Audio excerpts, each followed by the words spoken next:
జ్యోతిష్య శాస్త్రంలో గ్రహాల సంచారానికి గ్రహణాలకు ఎంతో ప్రాముఖ్యత ఉంటుంది.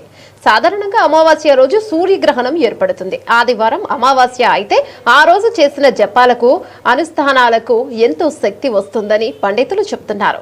సెప్టెంబర్ 21 ఆదివారం అమావాస్య సూర్యగ్రహణం. పితృపక్షాల రోజు అన్ని ఒకే రోజు వచ్చాయి. భారతదేశంలో కనిపించదు. కానీ పండితులు తెలిపిన వివరాల ప్రకారం సూర్యగ్రహణం సమయంలో ప్రజలు ఏం చేయాలి, ఏం చేయకూడదో ఈ స్టోరీలో తెలుసుకుందాం. ఆదివారం అమావాస్య సెప్టెంబర్ 21వ తేదీన ఆదివారం నాడు సర్వపితృ అమావాస్య రోజు సూర్యగ్రహణం ఏర్పడుతుంది. ఆ రోజుకు ఎంతో విశిష్టత ఉందని జ్యోతిష్య శాస్త్రం ద్వారా తెలుస్తోంది. ఆ రోజు ఆదివారం అమావాస్య సూర్యగ్రహణం, పితృపక్షాల రోజు అన్ని ఒకే రోజు వచ్చాయి. సూర్యగ్రహణం సెప్టెంబర్ 21 రాత్రి 11 గంటలకు ప్రారంభమై 22న ఉదయం 3:24 ముగియనున్నది. గ్రహణ కాలంలో సూర్యుడు, చంద్రుడు, బుధుడు కన్యా రాశిలో ఉంటారు. ఈ సూర్యగ్రహణం భారతదేశంలో కనిపించదు. పసిఫిక్ దీవులు, అంటార్కిటికా, న్యూజిలాండ్, తూర్పు ఆస్ట్రేలియాలో కనిపిస్తోంది. గ్రహణం సమయంలో చేయాల్సిన పనులు: జపం, అనుష్ఠానం. సూర్యగ్రహణం సమయంలో ప్రజలు నిశ్శబ్దంగా పీట కాని చాపపై కాని కూర్చొని అనుష్ఠానం చేయాలి.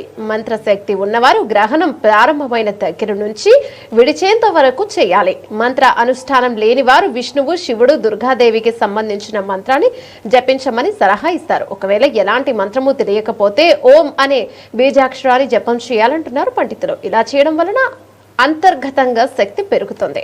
సూర్యగ్రహణ సమయంలో ప్రజలు లోపలే ఉండి మీ శక్తిని కాపాడుకోవాలి. దర్భ, గరిక, తులసి. ఇంట్లో తినే పదార్థాలపై దర్భలు లేదా గరిక అది కూడా లభించని ఎడల తులసి దళాలు వేయాలి. అయితే ఆ రోజు తులసి చెట్టును ఎట్టి పరిస్థితిలో తాకరాదు. ముందు రోజే తులసి దళాలను సిద్ధం చేసుకోవాలి. ఆధ్యాత్మిక గ్రంథాలు గ్రహణ సమయంలో భగవంతుని ధ్యానం చేస్తూ ఉండాలి. రామాయణం, మహాభారతం, సుందరాకాండ, భగవద్గీత వంటి ఆధ్యాత్మిక గ్రంథాలను పఠించాలి.